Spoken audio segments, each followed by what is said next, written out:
మూడవ వచనాన్ని మనమందరం గట్టిగా బిగ్గరగా చదువు.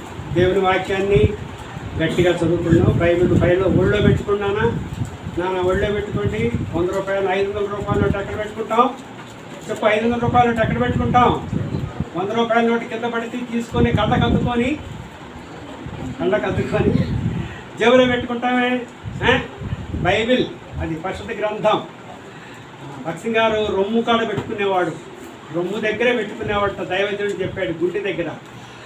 ఎందుకు పెట్టుకున్నాడో దానికి కారణం ఉంది. కాబట్టి మనం కనీసం మన ఒళ్ళోనన్నే పెట్టుకోకపోతే ఎట్లా? 3వ వచనం చదువుకుందాం.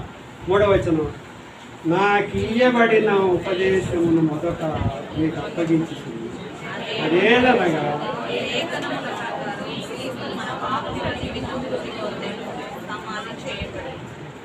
సమాధి రోజు రేపు, ఈరోజు చనిపోయినటువంటి లేఖనముల ప్రకారము క్రీస్తు మన పాప నిమిత్తము ప్రార్థన చేస్తుంది. ప్రేమల పరలోక తండ్రి, నాయన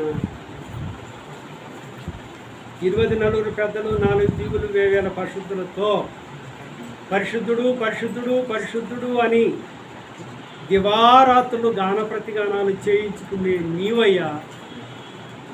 అయ్యా, ఆ పరలోకములో ఆ బంగారు వీధుల్లో ఆ బంగారు సింహాసనం మీద కూర్చున్నటువంటి మీరయ్యా.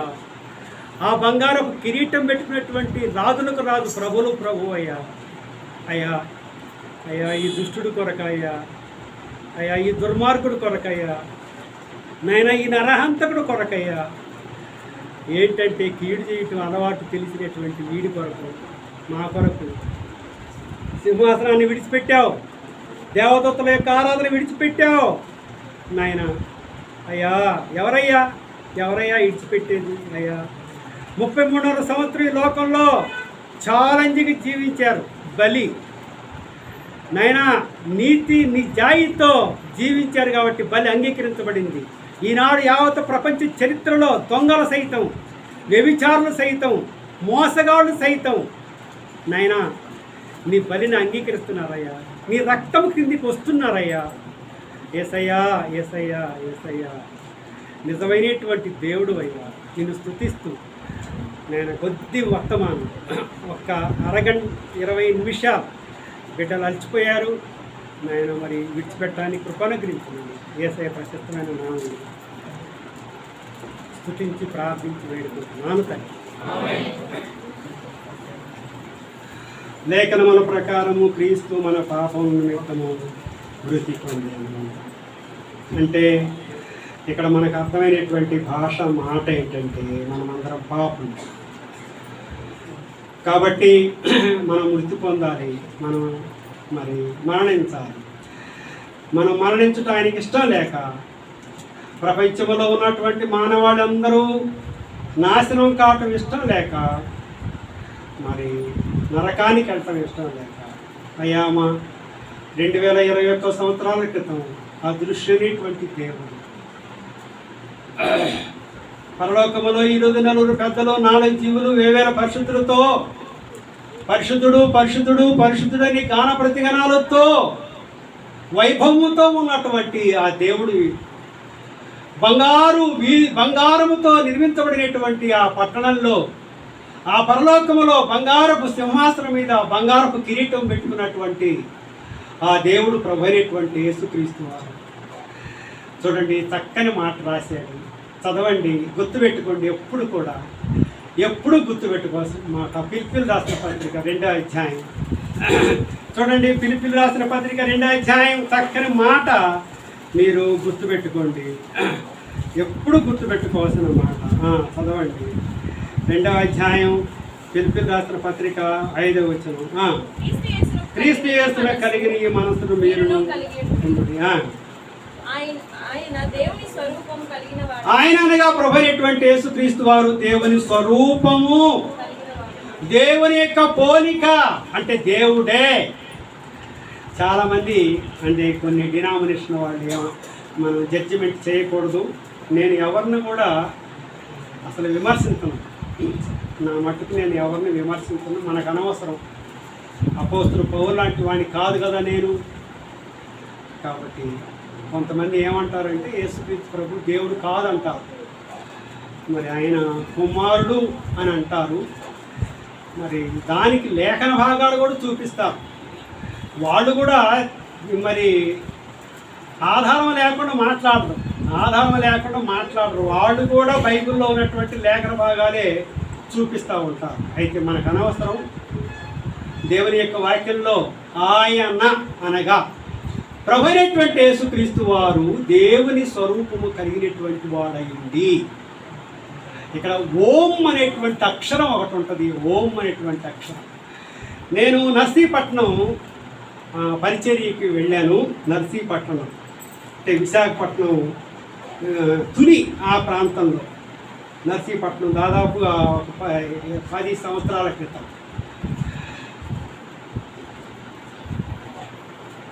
క్రిస్మస్కి తర్వాత 1వ తారీఖు 31వ తారీఖు 2 రోజులు పంపించారు బ్రదరు.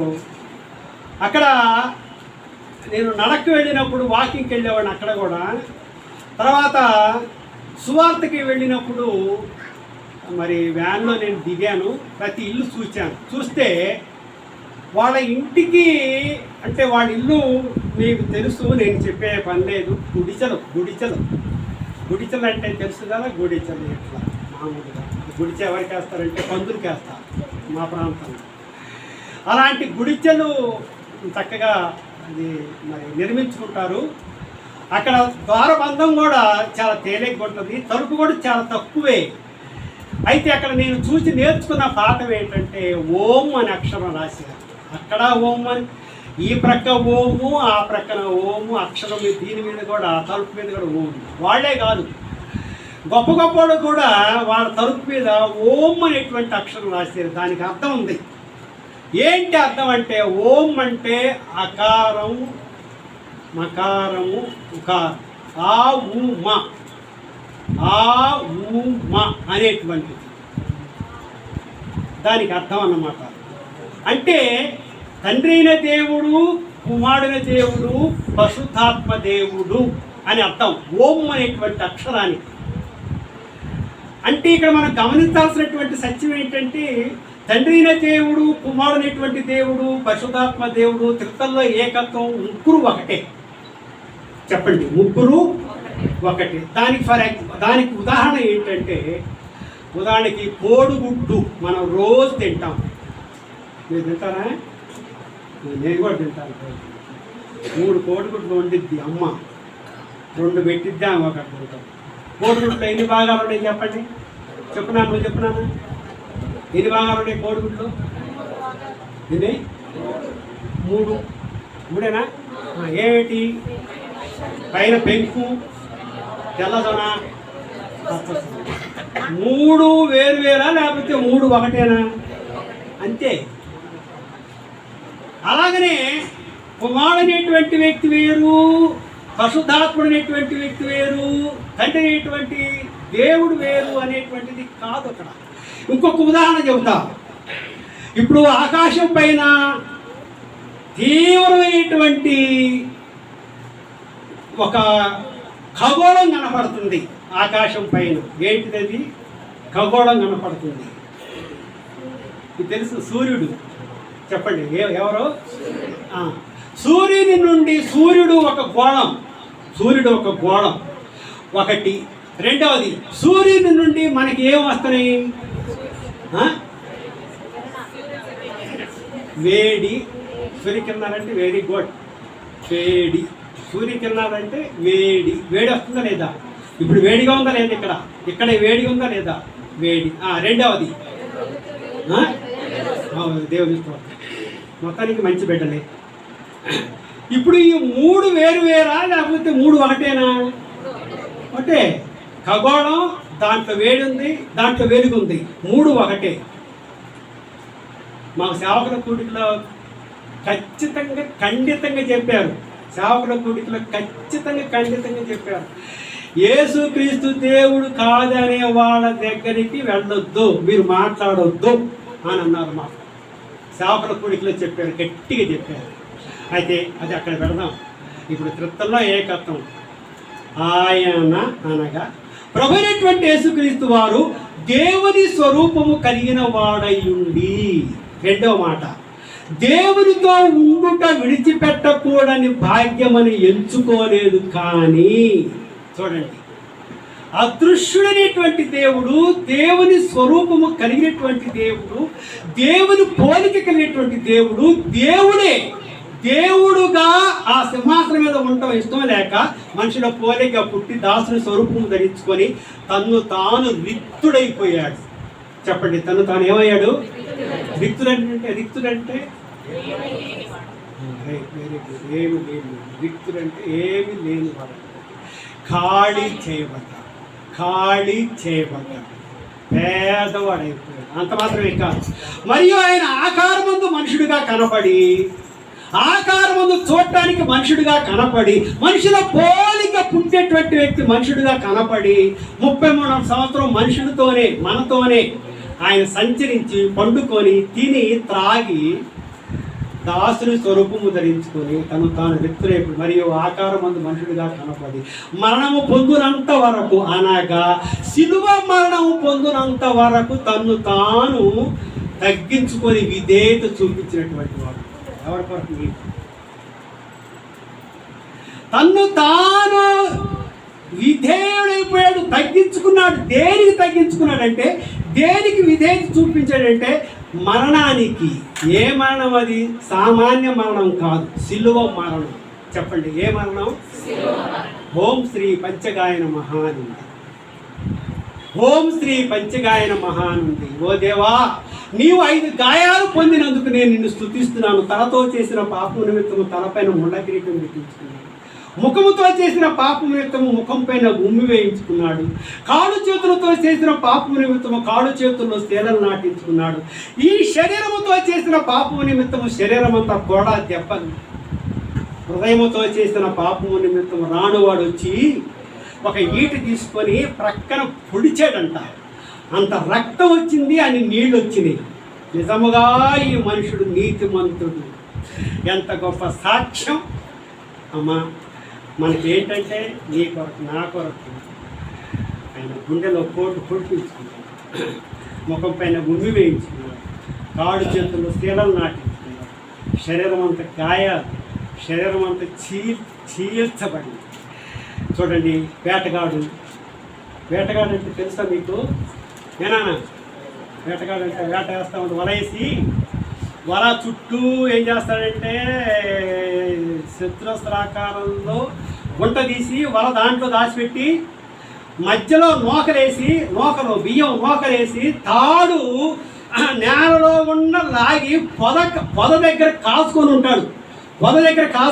వాడు పెట్టెలు ఎప్పుడైతే నూకల కోసం వచ్చి వాళ్ళని తింటుంటే వాడు వలలు లాగుతాడు. ఆ తాడు లాగటంతో వలలు చిక్కుపోతాయి. వాటిని తీసుకొని చూడండి, గొంతు కోసి ఆ వెంట్రుకలన్నీ తీసేసి దాన్ని కాల్చి, అక్కడే ఆ ప్రాంతంలో కాల్చి, చూడండి, రెక్కలు, కాళ్ళు, గొంతు, దేహానికి చీల్చేస్తూ ఉంటాడు. నేను చూచాను.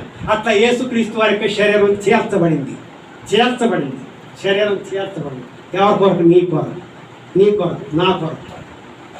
యేసుతవన్నే సిలువపై నీ కొరకే, నా కొరకే ఎంత గొప్ప శ్రమ నోచెను, నీ కొరకే, నా కొరకే. కాబట్టి అమ్మా, నీ కొరకు, నా కొరకు. ఎలాంటి వాడు మానవుడు? ఎలాంటి వాడు? కీడు. వాడికి తెలిసింది ఏంటంటే వాడు ఎక్కడ అమెరికాలో ఎంఎస్ చేశాడు.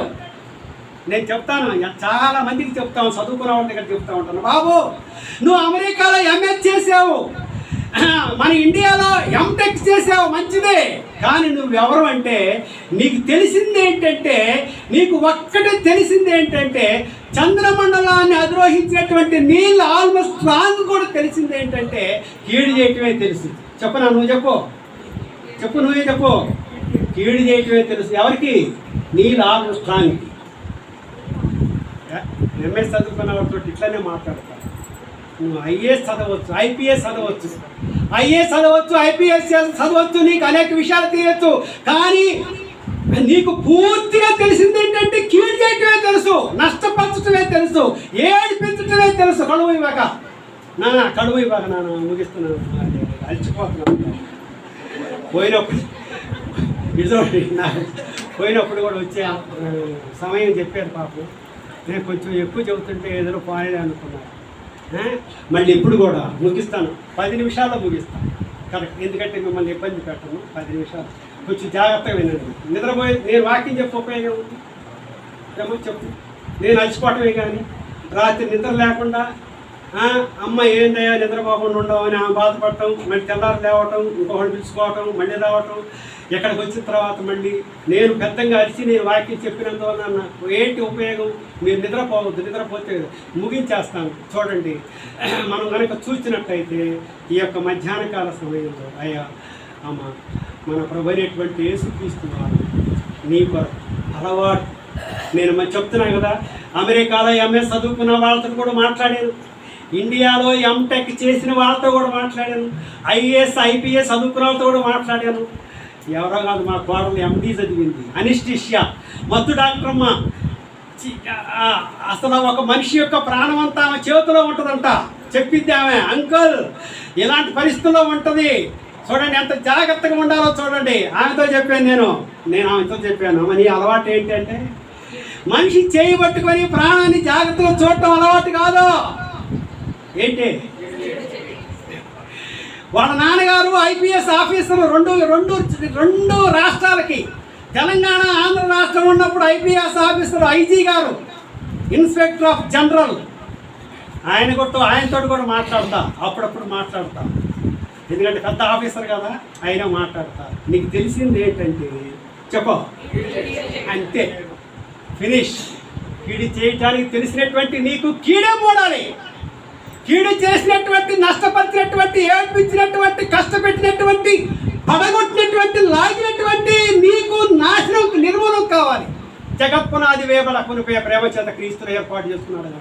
నువ్వు నశించుకోవటం ఇష్టం లేక ఆయన నశించిపోయాడు, ఆయన మరణించాడు. ఈ మధ్యాహ్న కాల సమయంలో ఇంకా ఎవరైనా పాపంలో ఉన్నారా? ఎవరొస్తున్నారా? అమ్మా నేడైనను రేపైనను ఒకనొక పట్టణం వెళ్ళి వ్యాపారం చేసి లాభము సంపాదించుకుందామని చెప్పుకుని వాళ్ళారా?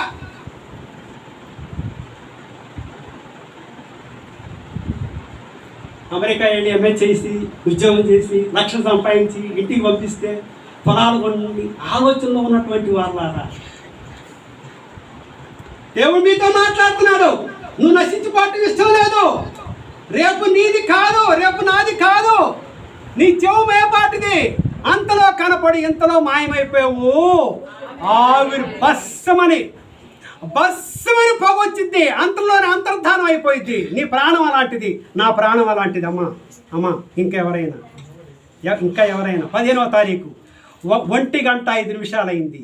నీతో దేవుడు మాట్లాడుతున్నాడు, నేను కాదు, పరిశుద్ధాత్ముడు మాట్లాడుతున్నాడు.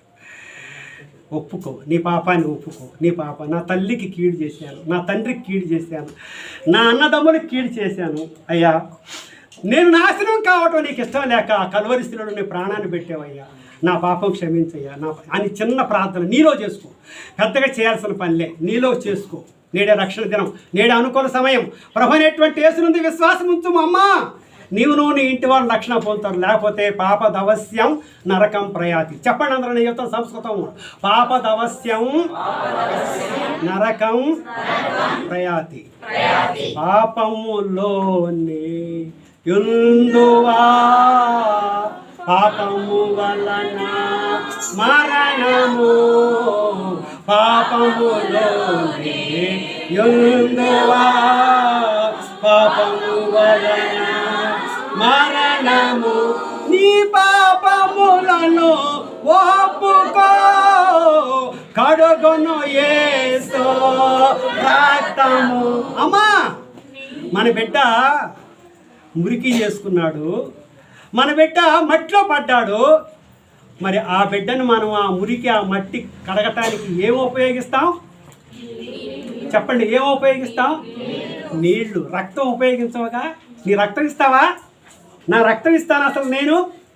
అయితే దేవుడు అమ్మా, సృష్టికర్త అమ్మా, నిన్ను తల్లి గర్భములో రూపించినటువంటి వ్యక్తి దేవుడు. మీ నాన్న కాదు, మీ అమ్మ కాదు, మీ డాక్టర్ కాదు. మా డాక్టర్ని అడుగుతా, అమ్మా మీరు కాదు.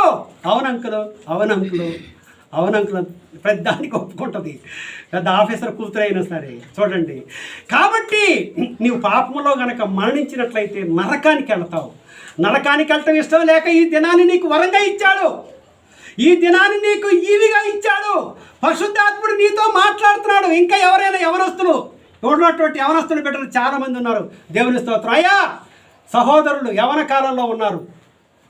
నీ పాపాన్ని గనక ఒప్పుకోకపోతే చిన్న ప్రార్థన, యేసు ప్రభువా నేను పాపిని, కీడు చేయటం అలవాటు, నా తల్లికి కీడు చేశాను, నా తల్లిని ఏడిపించాను, నా తండ్రిని ఏడిపించాను, నా చెల్లెల్ని ఏడిపించాను, నేను కీడు చేయని మందిరానికి వచ్చే ఆ సమయం వరకు ఏడిపించే వచ్చాను నాయన, నా పాపం క్షమించు. గనక నువ్వు గనక ప్రార్థన చేసినట్లయితే ప్రభు నమ్మదగిన వాడు, నీతిమంతుడు. ఆయన రక్తం నీపై ప్రోక్షిస్తాడు. నీళ్లు కాదు, ద్రాక్షరసం కాదు, ఇంకా ఏది కాదు, కడుగుతాడు అన్నమాట. నీ పాపాన్ని కడుగుతాడు, నువ్వు శుద్ధురాలు అవుతావు. ప్రభు వస్తే పరలోకంలో ఉంటావు. లోకాన్ని ఇచ్చిపెట్టి వెళ్ళాల్సి వస్తే ఉక్రెయిన్ ఏమొచ్చింది చెప్పండి? ఎవరొస్తున్నారు? ఉక్రెయిన్కి ఏమొచ్చింది? యుద్ధం. ఎంతమంది చనిపోయారు, ప్రాణాలు కోల్పోయారు. చక్కటి బొమ్మలు, అమెరికా వాళ్ళ కంటే కూడా చక్కటి బొమ్మలు ఏమైపోయారు? మట్టి పాలైపోయారు, మట్టిలో కలిసిపోయారు. నీ జీవం ఏ పాటిది, నీ ప్రాణం ఏ పాటిది, నా ప్రాణం ఏ పాటిది. నేడే రక్షణ దినం, నేడే అనుకూల సమయం. ప్రభు అనేటువంటి యేసునందు విశ్వాసం ఉంచుము, అప్పుడు నీవును నీ ఇంటి వాళ్ళను రక్షణ పొందేదరు. లేకపోతే పాప తవస్యం నరకం ప్రయాతి, పాపం అన్నవచ్చు జీతం మరణం. రక్షణ పొందినటువంటి మనం ఎలా ఉండాలా? 3 మాటలు చెబుతా, ముగిస్తా. ఏనానా? ముగిస్తా. 3 మాటలు చెప్పి ముగిస్తా. చదవండి. రక్షణ పొందినటువంటి మనం ఎలా ఉండాలనేటువంటిది 37 అధ్యాయం, కీర్తన గ్రంథం 37 అధ్యాయం చదవండి. 37 అధ్యాయము 27వ వచనం. కీర్తన గ్రంథం 37. కొంచెం నన్ను కూడా తీసుకొని అమ్మా. 37 మంచిది పెట్టండి. మీరు చదువుకున్న బిడ్డలు కదా, బాగా చదువుకున్న వాళ్ళయ్యా. నేనేమో తక్కువ చదువుకున్నాను. 37 అధ్యాయం 27 వచనం చూడు. ఇప్పుడు చదవమ్మా. కీడు చేయటం మాని. చూడండి, చక్కని మాట. కీడు చేయటం మాని మేలు చేయుము. అది చెప్పండి ఒకసారి, పెద్దగా చెప్పండి. నిద్రపోయింది, అచ్చుపాటు పోయింది. అందరు దగ్గర చెప్పండి. కీడు చేయుట. నేను చెప్పిన తర్వాత చెప్పండి అమ్మా. 25 సంవత్సరాలు నేను అమ్మ కాన్వెంట్ చెప్పాం పిల్లలకి. అందుకని ఈ బోధ అన్నమాట. ఉపాధ్యాయుడు బోధే. సేవకు వచ్చిన తర్వాత కూడా నేను చెప్పిన తర్వాత చెప్పండి. కీడు చేయుట మాని. కీడు చేయ. రెండవది మేలు చేయుము. అప్పుడు ఎప్పుడు? దానికి ముందు అది 100% మార్కులు వేయాలంటే ఆ 2 మాటలు రాయాలి. మేలు చేయాలి, కానీ కీడు మాత్రం చేయడానికి ప్రయత్నం చేయకూడదు. అప్పుడు నువ్వు నిత్యము నిలుస్తావు. నిత్యము ఎల్లప్పుడూ ఎక్కడ? పరలోకంలో తండ్రి యొక్క కుడి పార్శ్వన భక్సింగ్ గారు పక్కన ఉంటావు నువ్వు. లేకపోతే దేవుడు నాతో మాట్లాడుతూ ఉంటాడు. సత్యం చెప్తున్నాడు. నానయ్య, నువ్వు ఆ రాష్ట్రం వెళ్ళావు, ఈ ఆంధ్ర రాష్ట్రంలో ఇప్పుడు తెలంగాణ వెళ్ళావు, ఆ తర్వాత కర్ణాటక వెళ్ళావు, వర్తమానాలు చెప్పుకొచ్చావు. చాలా సంతోషంగా ఉన్నారు, బాగానే ఉంది. పర్లోక రాజ్యంలో నిత్యం నిలవాలంటే షరత్ ఏంటంటే, ఒకటి కీడు ఎవరికి చేయటం అనేటువంటిది ప్రయత్నం చేయకూడదు, మానుకోవాలి. రెండవది మేలు చేయాలి. మనం ఏమనుకుంటామంటే కీడు చేయటం మానుకున్నా కదా, ఇంక మేలేంటి అనుకుంటాం. కాదు. 2 కీడు చేయటం మాని మేలు చేయుము, అప్పుడు నీవు నిత్యము నిలిచెదవు. ఇంకొక మాట చెప్పి ప్రార్థన చేపిస్తాం ఆయన చెప్పి. ఇంకొక మాట తర్వాత చదవండి. రోమిలు రాసిన పత్రిక 12 అధ్యాయం 21 వచ్చింది. రోమిలు రాసిన పత్రిక 12 అధ్యాయం 21 వచ్చింది. రోమిలు రాసిన పత్రిక 12 రోమిల్ రాసిన పత్రిక 12, ఇది జాగ్రత్తగా గుర్తుపెట్టుకోండి. 12వ అధ్యాయము 21వ వచనము చూడండి ఏమంటాడో. కీడు వలన జయింపబడక, చెప్పండి అందరూ, కీడు వలన జయింపబడక మేలు చేత కీడును జయించుము. అంటే అర్థం ఏంటంటే, నీకు ఎవరైనా కీడు చేశారనుకో, నువ్వేం చేయాలా?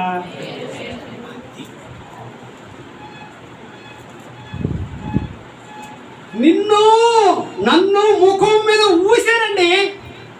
ముఖం మీద ఊసారనుకో ఎవరన్నా, ఏ బాబు ముఖం మీద ఊసారనుకో, చెప్పు ఏం చేయాలా? ఇదిగో ఇదిగో ఇదిగో ఇదిగో ఇదిగో నా దగ్గర ఏదో తెలుసు అనకూడదు. పాట పాడాలి. ఏం పాట? హల్లెలూయా పాడేదా, ప్రభు నిన్ను కొనియాడేదా. పాడండి అందరూ. హల్లెలూయా పాడేదా, ప్రభు నిన్ను కొనియాడేదా, అన్ని వేళలయందు.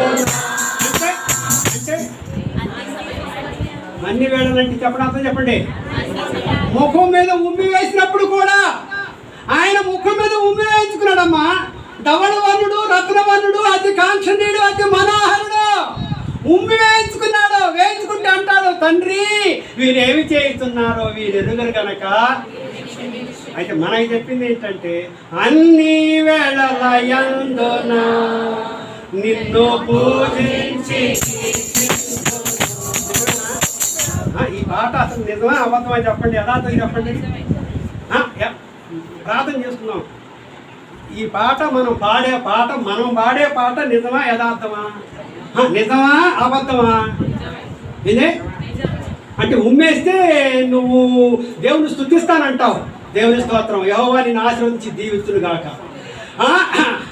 నీ పై వస్త్రపు బట్ట లాక్కొని పోతుంటే నీ తొడుక్కున్నది కూడా ఇస్తానంటావు.